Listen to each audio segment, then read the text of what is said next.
And welcome. My name is Joseph White. I'm a 1996 U.S. Air Force Academy graduate and a Republican precinct leader and volunteer from Colorado Springs. As a military officer, I took very seriously my oath to defend the Constitution, but I was also taught to avoid publicly engaging in politics. So it wasn't until I separated from the military that I finally took a critical look at the political landscape. That was when I first heard of Congressman Ron Paul, and his record on the issue struck me as almost too good to be true. Among the usual broken campaign promises of his peers, he was a Republican representative who actually voted against deficits and tax hikes consistently, who understood the importance of truly free markets, and he honored the same oath to the Constitution that I had.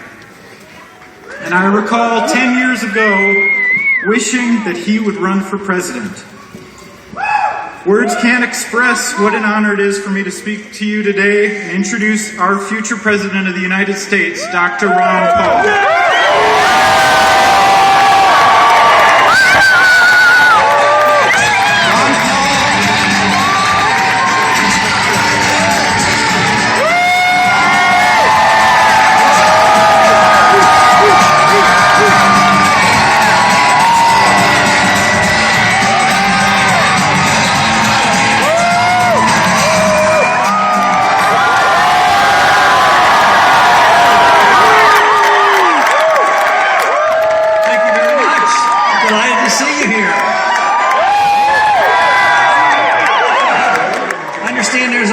Coming up. How are we going to do in Colorado? Let me introduce my wife Carol down here. My granddaughter Linda. Carol and I will have a celebration tomorrow. We'll have been married 55 years as of today. Thank you very much for coming out. This is our third stop today, and there's been a lot of enthusiasm, a lot of optimism, but also a lot of concern. We have a lot of concern about this country, but we also know that if we do the right things, we can get out of this mess rather quickly. Now, I've been saying that we got into this mess because, we overspent and over-borrowed and over-printed money and over-regulated. And I can't understand how those in charge in these last 4 years thought that the solution would be to spend more, tax more, regulate more, and print more money. It doesn't seem to be working. So the alternative is to go in a different direction. For the last 100 years or so, our country has gotten very careless about the rule of law. To me, the rule of law is obeying the Constitution. An old-fashioned idea, but one worth reviving. So if we got into trouble by avoiding the Constitution, I think that if we all of a sudden went back to the Constitution, it would take us about a year to recover. Instead, it's dragging out. It's into the fourth year now, and there's no reason to think that next year is going to be any better than this year unless we change our ways. That means we have to change the role of government. We don't have to believe that the government should spend the money. The people should be spending the money, not the government. But also, I believe our country in the last 100 years has lost confidence in the cause of liberty. We became, content to, enjoy the fruits of freedom, and freedom does produce a lot of wealth. But then we got into the business of just forcibly redistributing wealth and forcibly, getting advantages from the government, forgetting about where production comes from, where wealth comes from. And now, what have we done in the last 30 or 40 years since there's been nothing sound about our currency? What we have done is we have consumed our wealth, we have bankrupted our country, and we cannot sustain it. We have to change our ways. My suggestion for changing our ways immediately, I think in the first year we could cut the budget by $1 trillion. I've argued the case that the easiest place in the world to cut the spending, because there are so many special interests involved, but we can develop priorities. And I think the top priority for cutting is the money we waste overseas.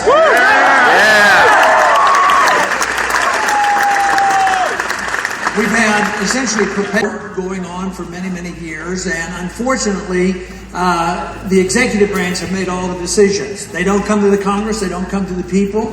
Sometimes they go, as a real insult, they go to the United Nations to get permission. That is no good.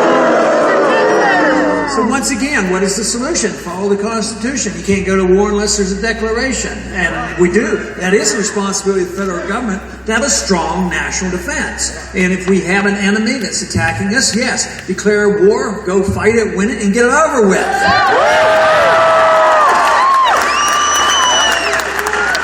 But then it is a great consumer of wealth, and right now that is what we have to do. We have to do the cutting, which means the war should end. We should start bringing our troops home from around the world.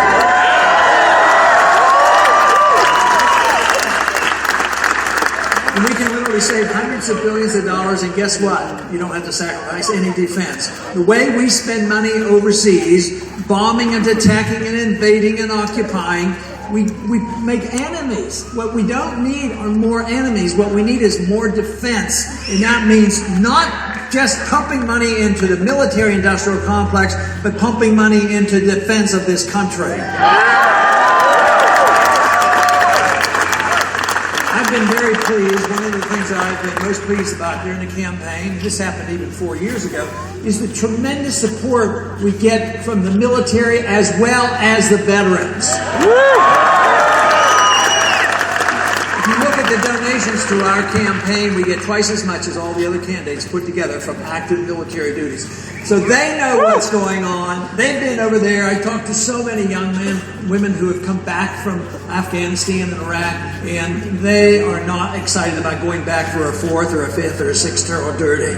They know what's going on, and we ought to listen to the veterans because they know that this is a futile exercise, and it's such a payment, not only in life and limb, but in cost. In the last 10 years, we've added over $4 trillion to our national debt to pursue these wars that we can't afford and aren't doing us any good. So this is a very good place to start. And we should be able to bring a lot of people together, left or right or moderates, bring people together and say, if you have to spend the money, spend it at home, not overseas.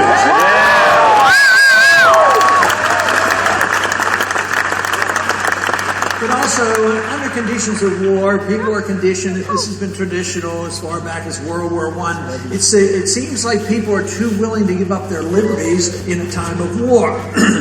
But we also have to remember that all of us who serve, whether it's the military or in Washington, we take an oath of office to defend against all enemies, domestic, foreign and domestic, and so we have to watch who's going to attack our liberties here at home just as well. And that is what's been happening here, the undermining of our personal liberties. I am convinced, as I bet most of you are, that you don't have to and shouldn't sacrifice any liberties for the so-called safety that the government is supposed to provide for us. We do not have to sacrifice our liberties.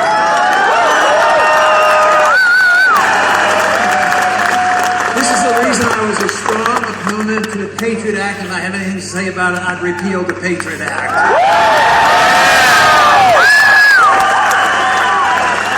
Sometimes things in Washington get passed because of the name, but almost inevitably, if you look at the name of a bill, just say in your mind, well, it's going to do exactly the opposite.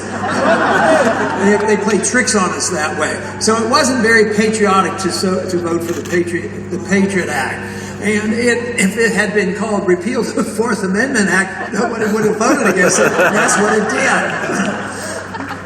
But it's been systematic. That's not the only thing. I mean, we gave up a lot with the Patriot Act. It's continuous. Searches without warrant. Nothing is safe.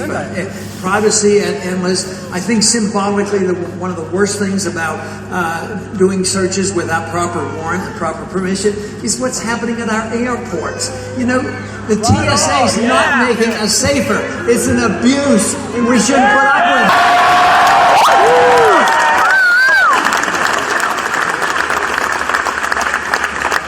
You know, I generally will be quite willing to blame the leadership of both political parties because they have been derelict. Our party, the Republican Party, didn't do a very good job in balancing the budget. So I think there's a lot of blame to go around. But this administration has done some things that are very annoying. They certainly haven't done anything to revive the economy. But a couple things that are very annoying to me is the attack on civil liberties. And of course, he was the individual that would protect civil liberties and bring troops home and whatnot. But what he announced 1 year ago was very annoying. It should have been a warning to us. 1 year ago, he had a representative testify before a Senate committee that said it was now the official policy of the United States government that it could assassinate American citizens without charges and without. And to prove his point, he assassinated 3 American citizens. This should not go unnoticed. And of course they say, well, these are bad people. The thing of it is, they weren't all bad people, and we don't know. They were suspects. We're not supposed to be assassinated because we are suspect. And now what they're saying, if you're even associated with an organization that is suspect, you can be hauled in. You know, whether it's a website, an organization, a donation, or whatever.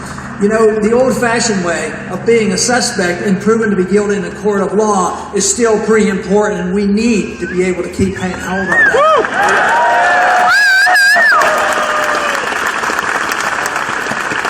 The National Defense Authorization Act has not helped it. It further has undermined our liberty. Now it's on the books. It's been codified, even though some of these abuses have been going on. At least they had the common sense to know they were illegal. But it's getting that they're so bold, and they put it into the law, and the law now says that the military can arrest any American citizen, no charges made, and held indefinitely, no trial, and they don't even get an attorney and put off a situation.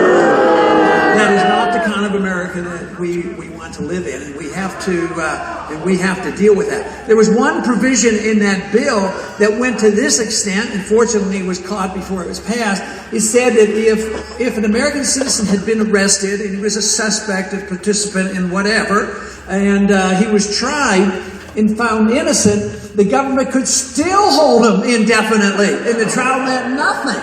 I mean, that is it. But there was a certain senator from Kentucky that got that part of the bill removed.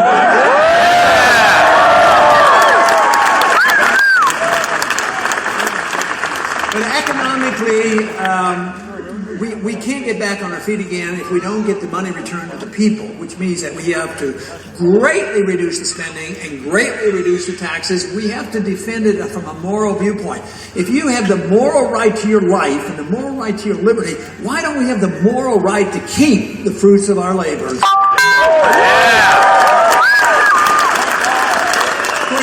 Seductive.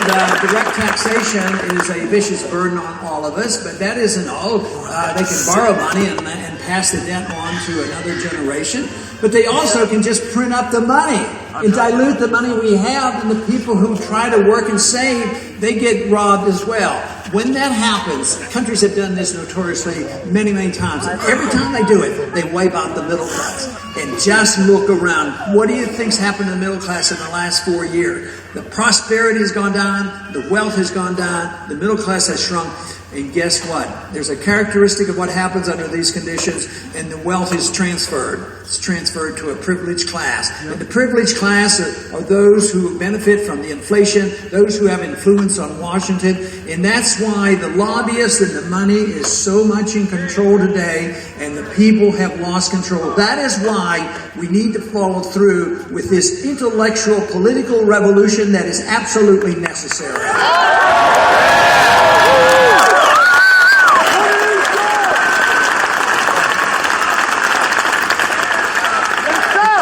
It cannot.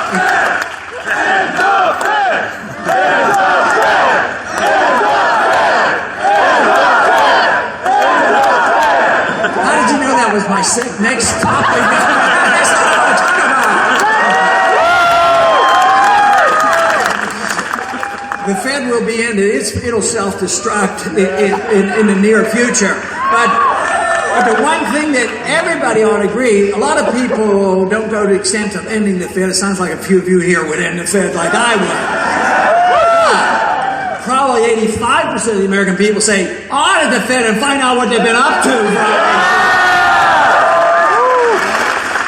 You know, during the bailout, bailout, in these last several years, the Congress created about $1 trillion of bailout money, and they bailed out companies and banks and who knows what. But at least it was on the Fed was involved with $15 trillion of turning credit, bailing out banks, foreign governments, foreign banks, and they're still in the business of it. Bernanke's been to Europe and already guaranteed that he will be available if the banks get into trouble, and the banks have bought sovereign debt that's not worth anything like Greek debt. At the same time, our banks are intertwined with the foreign banks, and they've been involved with the derivatives movement, and therefore they say it's necessary. They said if we don't keep bailing them out, there's going to be a depression. But have you ever wondered, maybe they deserve the depression, you don't deserve the depression.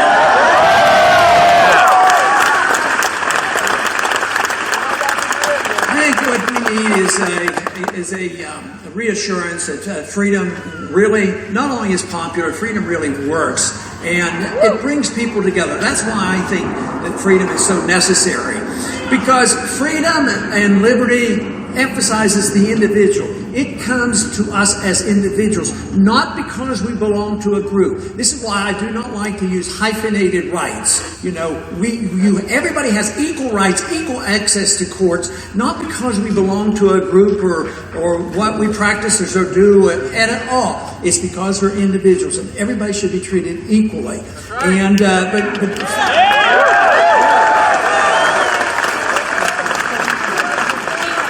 But if people understand that, literally we bring people together. First off, there are some people who understand the economic liberties and we have a right to spend our money. So people who want their freedom to spend their money, they're not always the ones that want to protect your right to run your own social life as you choose.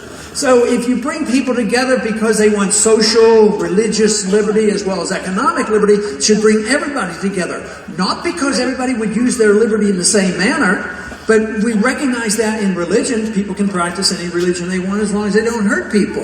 So when it comes to social issues and religious issues, intellectual issues, it should bring us together. We should all come together to defend liberty, and then we get the chance to use liberty as we so choose. A lot of people are worried about that because some in Washington believe that you won't take care of yourselves and that the government will have to take care of you. But look at what's happening today. The government's been taking care of a lot of people for a long time. They wanted free education, free medical care, free housing, free food, and now we're broke. So I think the door is wide open for assuming responsibility for ourselves if we just get our freedoms back again.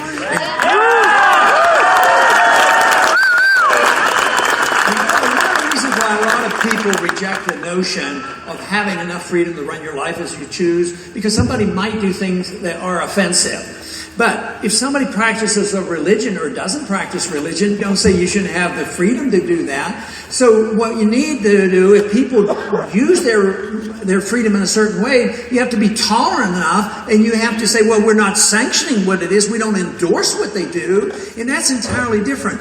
That is the only way freedom will work. And without that tolerance and this understanding, it will fail. Now, the one thing that is pretty neat about the concept of liberty is I'm convinced personally, if I had a choice, between liberty and wealth, I would want my liberty. I just think I would be. But unfortunately, our society has concentrated on the wealth and forgot about the liberty. Now we're losing both. Yeah. But if you defend liberty, it's automatic that you'll have the richest country in the world, the biggest middle class, and the best distribution.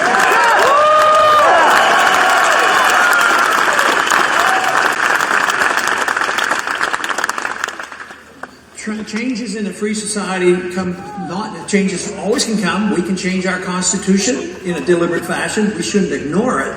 But we should change other people and raise our children and get along with people through persuasion and setting examples. Once we resort to force, then we're in big trouble. And this is what we do individually. People are forcing people how they're supposed to run their lives, how they're supposed to spend their money, and we tell other countries how they're supposed to run their countries. Even when they mess up, we don't have the right to go into those countries and occupy their countries and say, you're going to do this, this, and this.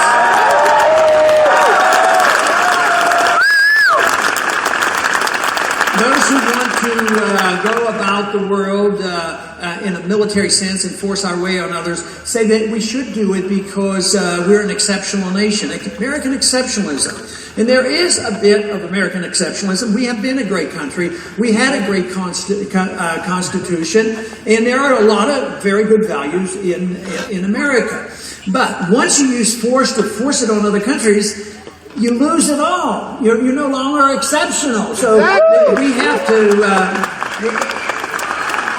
to do our job here to set an example, have a free and prosperous society, and then maybe people would want to emulate us. They're less likely to want to emulate us if we force ourselves on other people, and too much force in the world on individuals in the economy and around the world. And if we accept that, believe me, we could arrive at a much more peaceful and a much more prosperous society.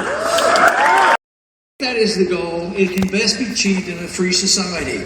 But when government assumes this role that they're going to make us virtuous and work for excellence, believe me, they destroy the fabric of the society, and I'm afraid that's what we have seen now. We were warned at the time of the founding of our country that if we're not a virtuous people and we do not, live up to these principles, that we will lose it. The Constitution is good, but it isn't the Constitution that holds us together. It's the people's attitude and their willingness to assume responsibility of what a free society is all about. The good news... The very good news is that there is a revolution going on. It's an intellectual revolution. There's a political revolution. It has engaged many, many young people. It's spreading through the college campuses. It's spreading around the country because so many who have been disenfranchised in the past all of a sudden knows that there are people now talking about liberty and not talking about politics as usual. That is very encouraging. So I think there's every reason for us to be optimistic, but we have to be political activists, because if we say, yes, I agree with it, that's fine, but in Colorado right now, coming up shortly, there's going to be some voting going on. Now, if you believe in this and you think this message should be heard, let's send a message from Colorado that we believe in liberty, and that's what we want.